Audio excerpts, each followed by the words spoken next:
After more than 45 years, I'm back racing in the Masters V60 category over 200 and 400 metres.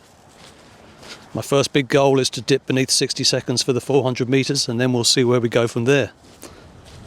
This is my training and competition diary, taking you through my sprinting life, warts and all. New Year's Eve at track for a little bit of light jogging and a few drills, just to wrap the year up. I hope everyone's had a nice festive period, however you celebrate this time of year, and I'm looking forward to 2025. Quite a significant day for me as well, as by the time we get to midnight, that'll be 4 years sober for myself and my wife. And time seems to have flown by. I mean, don't get me wrong, I still get an urge for a glass of red wine occasionally, which is annoying in some ways, but I suppose it just shows the impact that alcohol can have on some people. But yeah, so here we are, a bit breezy, but we're going to get things done. So before we get going, I'll give you a training and injury update on how things have gone since the last video about 8 days ago.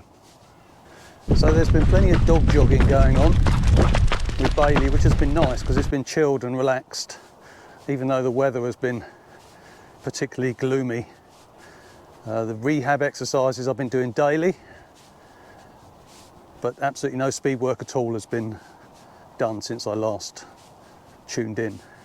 And I think at the moment it feels like it's going to be at least another week before I manage to get any kind of structured speed work going again. So the hip flexor is steadily improving with the rehab exercises, but it's slow going. I can't feel it walking at the moment, but it's certainly been painful at times over the last week or so. I thought I'd share just a few of the exercises I've been doing over the last few days. I've snagged a few clips off YouTube because their form looks a lot better than mine, but these are in essence some of the exercises that my physio gave me, and I'll put the links to the channels and the videos down in the description below as well.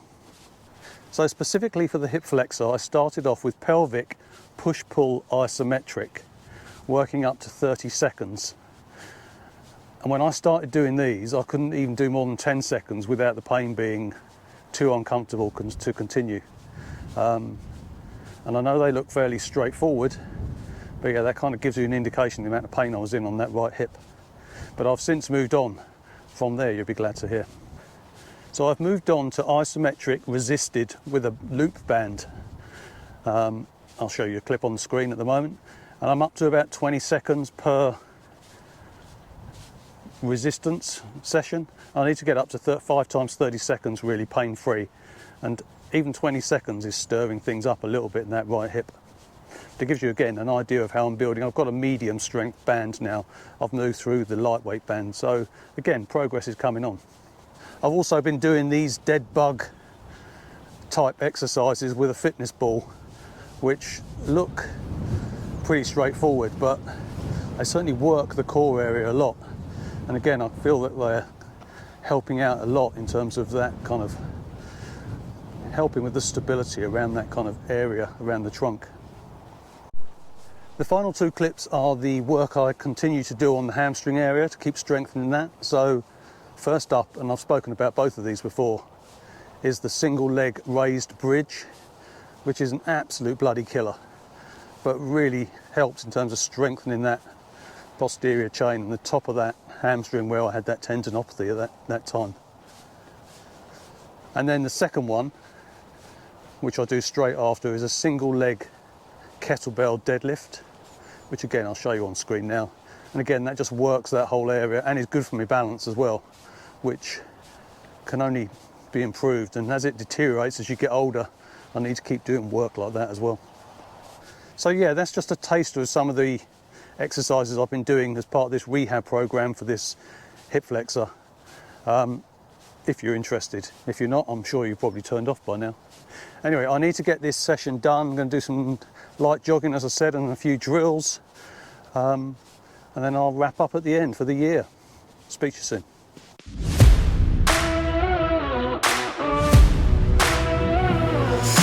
Fire on my tongue, breathe heavy.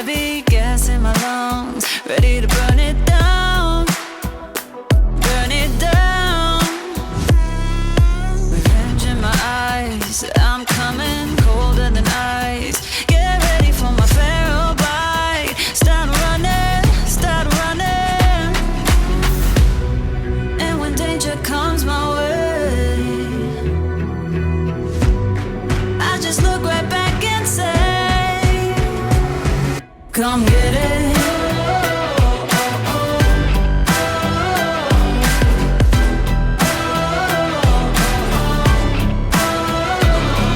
Come get it.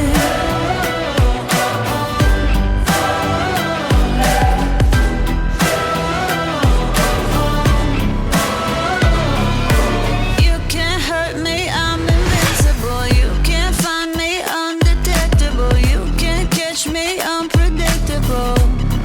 Oh, and when danger comes my way, I just look right back and say,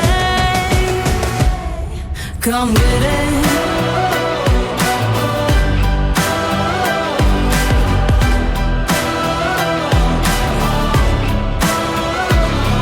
Come get it.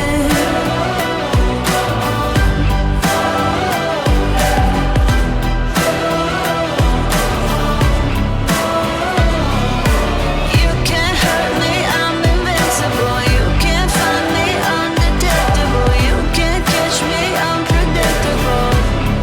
Oh, come get it.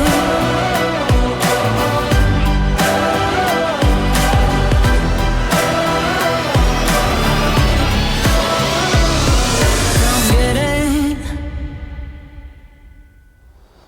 Oh, that's a wrap for 2024. No more than about 20 minutes of effort there.